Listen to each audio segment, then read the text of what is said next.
While I was working on my Bayonetta video that came out a while back, I decided it was smart to try and get ahead on future projects, so I picked a few games and started playing through them. Unfortunately, each time I would finish one, I realized that I honestly didn't have that much to say on it. Normally when that happens, I'll either try and see if I can salvage an editorial idea from it, or I'll just scrap it and move on. This time though, it happened to 3 games in a row, and it would be more work than it's worth to make an editorial on each of them. But if I just abandon them, I literally have nothing to work with and wasted all of that time. So instead, I decided I'd wrap them all up into a single GrabBag review, and see how that turns out. So today, we'll be taking a look at the Rekkr Total Conversion mod for the original Doom, XIII Classic for the PC, and the original Skate for the 360. So, I suppose we'll go in the order that I played the games, to keep things simple. As I mentioned before, Rekkr is a total conversion mod for the original Doom. As the description suggests, everything is changed or converted, from the art, to the weapons, to their effects, enemy types and abilities, sounds, levels, everything. This is the first total conversion to come to the Unity version of Doom on the PS4 and Xbox One. I'm not sure if it's on the Switch. Rekkr was originally released on PC in 2018, to much acclaim. And for good reason. Rekkr is about as beautiful as I could imagine a Doom mod getting, while still looking like it's using id Tech 1. Colors are vibrant and varied, and the level themes are equally diverse.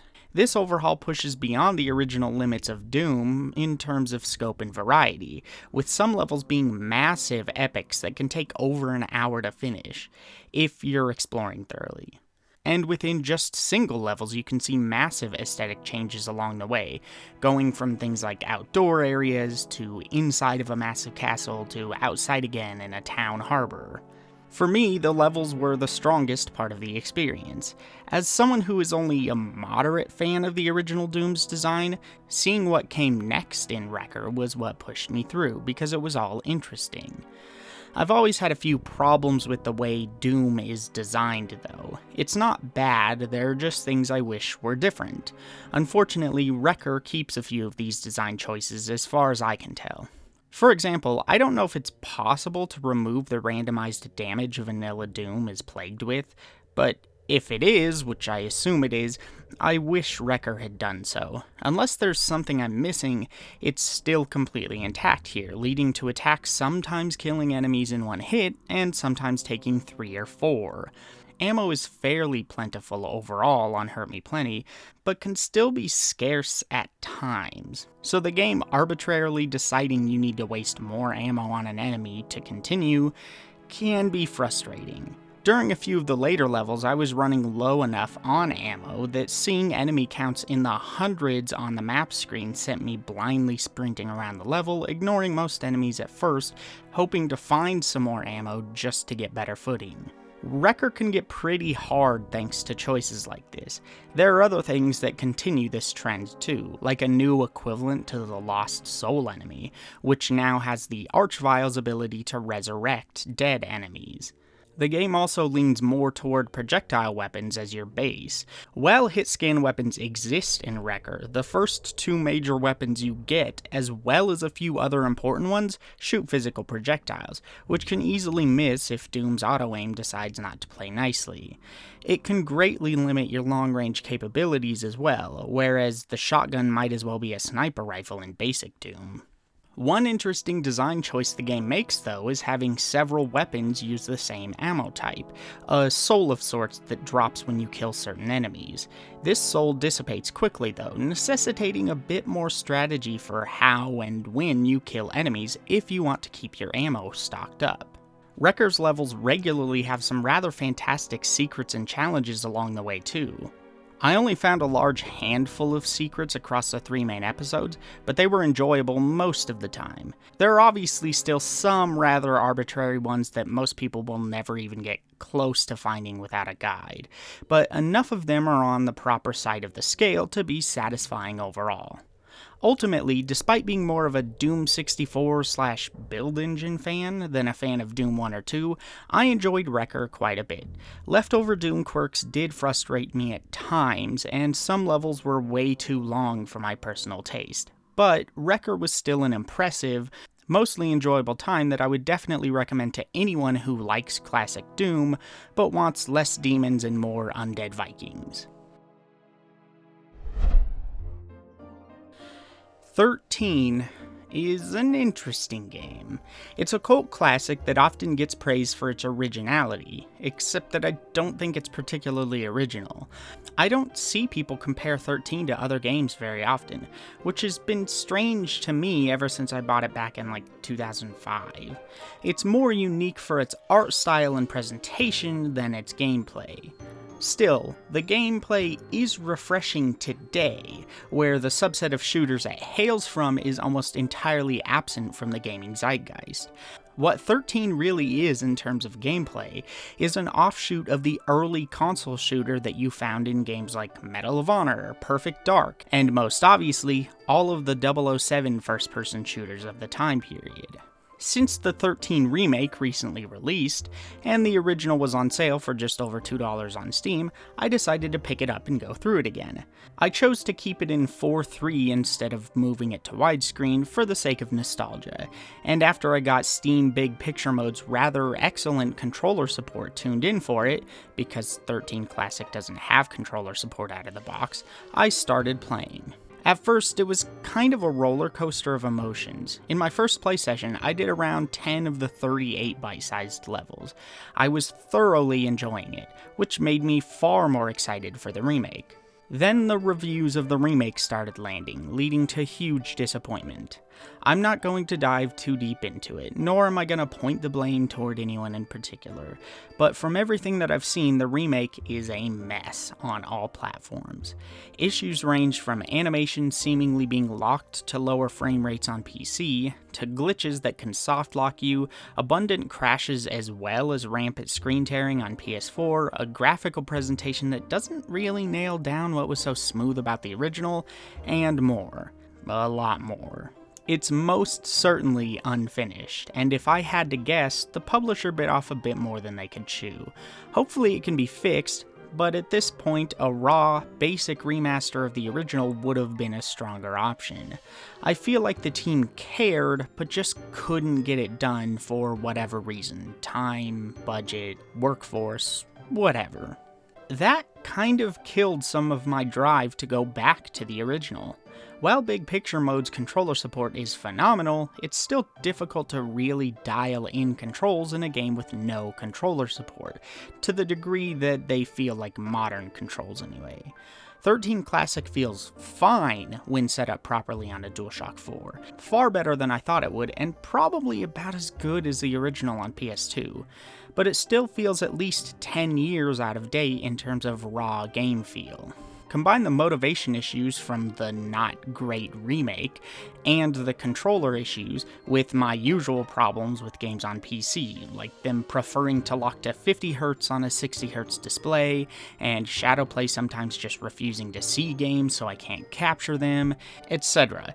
It felt like no matter what I did, I was stuck with an experience that I just wouldn't enjoy much. And knowing the remake would only be a worse experience that I couldn't recommend to anybody soured the whole thing. I contemplated just moving on to something else purely because my heart was no longer in it. Thankfully, when I finally went back to it after a few days to try one more time, I thoroughly enjoyed my time, just like I did back on the PS2. Once I got past all of the extraneous junk bogging the experience down, the game itself was still fantastic fun. If you temper your expectations and recognize that it's going to be a sparse, relatively simple early 2000s shooter, it's a really enjoyable game. Even the stealth sections most players criticized didn't bother me. I found most of them rewarding and never failed them more than once or twice, though your mileage may vary, particularly because the checkpoints in these areas are still definitely brutal either way. Honestly, after I picked it back up, the only genuine problem I experienced was that I forgot to save the game after my second play session. Modern autosaving got the better of me this time, and I exited before realizing 13 doesn't offer an autosave feature. I thought that would translate to having to redo 3 or so hours of gameplay, but thankfully 13's console commands allow you to skip to any level. It lost me a few of the skill upgrades I'd gained along the way, but most of them mysteriously came back to me as I progressed, almost as if the game won't let you do levels without the proper skills as sort of a failsafe, though that's just a guess. Point being, I can tell you right now that 13 is a really solid game, and channels a lot of the things I love the most about my favorite style of shooter. I'm not sure if there's a name for this type of shooter, but I love the early console-centric shooter design, again like you'd find in XIII games. Small to moderately sized levels, a focus on interacting with objects and the environment, using gadgets like grappling hooks or lockpicks to explore, optional areas and the occasional secret to find, objects in the environment you can use as weapons, optional objectives you can complete, and almost a light immersive sim quality to level exploration.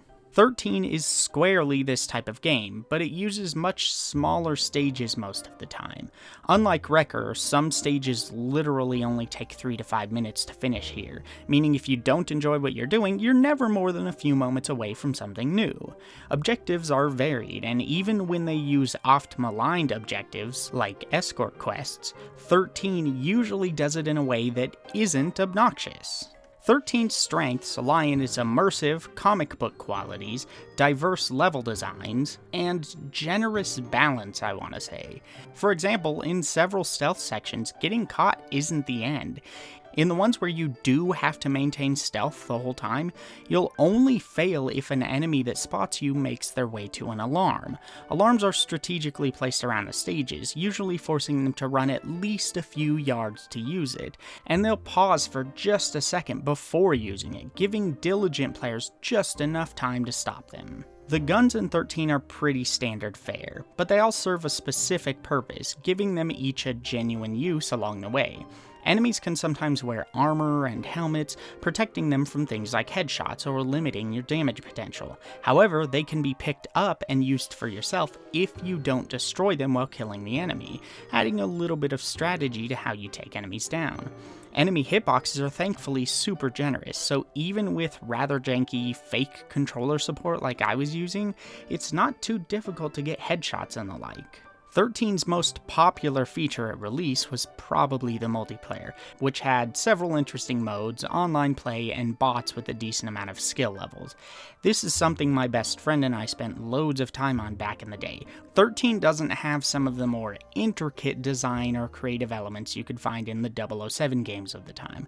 There's no missile launcher that has controllable missiles. There's no watch laser, but I think it makes up for that in 2020 in two ways.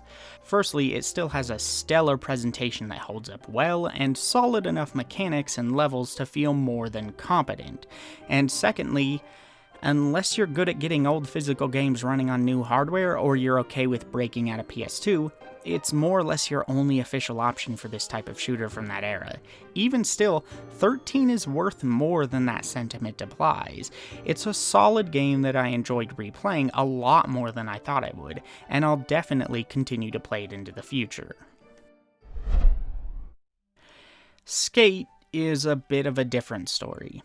Back when the magazines were first running previews for it, the game looked incredibly exciting. My friends and I played tons and tons of Tony Hawk. Many of us were to some extent part of the extreme sports culture. I myself had spent hundreds and hundreds of dollars on high-end BMX bike parts, and ridden for years before it finally got too expensive.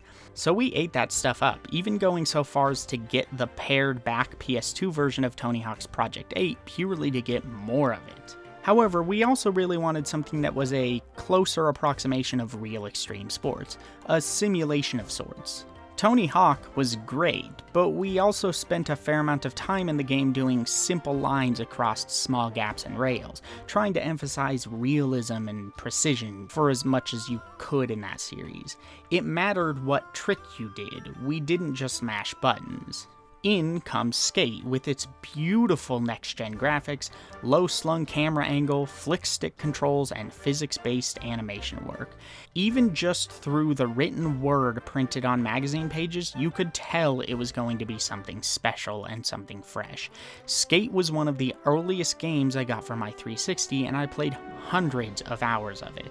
I beat the game upwards of 4 or 5 times over the next couple of years. It was everything we had wanted as a Tony Hawk alternative. Looking back now though, the original Skate doesn't hold up particularly well for a few reasons. It's still pretty playable, but that comes with several large caveats. Firstly, even at the time, some people didn't like the camera position and the fact that you can't change it. The intent is for it to look like the recording of someone trailing you, as you can see in Skate videos, and it works for that.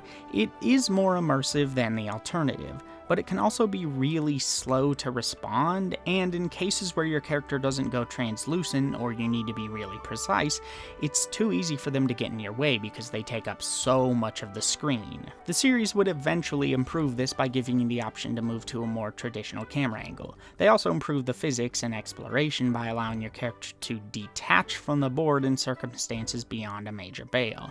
They added the ability to walk around, opening the world up and making stairs less of an obnoxious obstruction. On top of that, you could throw your board and jump back on it, and smaller tricks that shouldn't cause a major bail can still see the board slip out from under you and your character stumbling away instead of falling over like an idiot.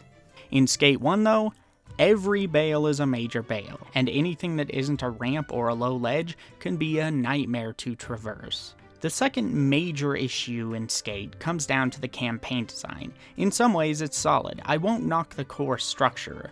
The problem is a select few events that aren't well designed and specific event types that aren't well balanced. I'm sure everyone who's played Skate 1 to completion loathes the pro event with Rob and Big Black, rest his soul. Skate 1's major weakness in terms of trick design is that it tries to cram a lot of options into a very small analog stick. This means any specific trick more complicated than kick flips or shove-its can be really fiddly to pull off. Combine several different tricks in a line and it can be torturous. This event exemplifies that by asking the player to pull a 360 flip, not a 360 and a flip trick as some people might assume, and then you have to land in a crooked grind. Even after beating this game as many times as I have, I still spent an hour and a half trying to get this to work and ultimately failed. It isn't required to beat the game, but it's still required for completion. Big walks around the bench the whole time, meaning you get 2, maybe 3 attempts before you have to wait for him to move out of the way. And it doesn't really matter how you approach the bench, it's still a complete pain and feels like luck. There are several very specific events like this, and they just lead to frustration. Same with things like games of Skate, because the AI can go on a rampage if you give them the chance. So rather than doing so, the best choice is to just learn around 4 or 5 tricks that you can consistently do, because it only memorizes the last 3 tricks that were done, and then just spam these tricks in a set order. As long as you don't screw up, eventually your opponent will. But this isn't fun or rewarding or anything, it's just time consuming. There are even a few events where they ask you to rely on a session marker to reset, but doing so forces you into a loading screen because you presumably end up beyond the bounds of your initial loading chunk and in another. The best parts of the campaign are the ones where they instead just ask you to be creative. Find a line of your own and accomplish generic score goals or preset grind distances. Same with the ones that have a specific spot in mind and then again offer vague requirements like a 180 flip trick and landing in a grind. You can do whatever flip trick you want and land in whatever grind you want as long as you meet those requirements. I'm supposed to be creating my own skate journey here after all. This avoids the hyperspecificity issues of some of the events and therefore the weakness of the control scheme. Otherwise though, the controls are pretty solid. It really doesn't like to land in a manual at some points, which is obnoxious, and there are a few other tiny problems, but by and large, the controls work. The third weakness of the game though, is what kind of ruins it as a whole, if you have access to Skate 2 or Skate 3, and that's the world design. Firstly, this game loves NPC pedestrians and traffic on the streets. If you want to enjoy skating around to any degree, you go into Free Skate and turn both of these off. They can be incredibly frustrating, particularly when they randomly ruin your attempts at career events. So just go to Free Skate, turn them off, and skate around this newfound apocalypse city. The more major problem with the level design, though, is just how much the world is not made for skating, which is weird, right? Skate 1 opted for a more realistic layout than normal for this type of game, which is fine in some ways. I really enjoyed how immersive the world was at the time. The problem is that it also leads to a lot of empty areas that are just like streets with unskatable grass all over the place, and then like suburban yards that are also just grass. There's a lot of terrain that is designed more for immersion than function, which means the world is a lot smaller in terms of skatable spots than it initially seems. Once you remove all of the areas that skate the same because they're just roadways with sidewalks, you have about 24 or so set pieces, and then another 24 micro spots that consist of like a single ledge or rail. This isn't bad per se because most of the spots are really solid, and some areas are rather large, but without any way to fast travel specifically to said spots, you end up spending a lot of time just skating nothing on your way to the good places to skate. Skate 1's world isn't bad, I would say, but it ultimately feels restrictive, particularly if you don't like some of the set piece areas it offers. If you don't like 3 or 4 of the spots out of the remaining skatable areas, that's like 10% of the skatable stuff that's just not fun or enjoyable for you. There is something to be said for the organic, realistic nature of the world design, but once that wears off, the empty space wears thin on your patience. In the end, Skate is a game that's definitely still enjoyable to play as long as you haven't played much of it before and you use Free Skate with all of the NPCs and traffic disabled. Going back through it though, it's outshined by its sequels in almost every way. A good game with some growing pains and questionable career design, and a few infuriating but ultimately avoidable decisions along the way. But with all of that out of the way, what do you guys think? Have you played any of these games? If so, what did you think of them? If not, do you have any interest in trying them now? Sound off in the comments below, and I'll see you next time.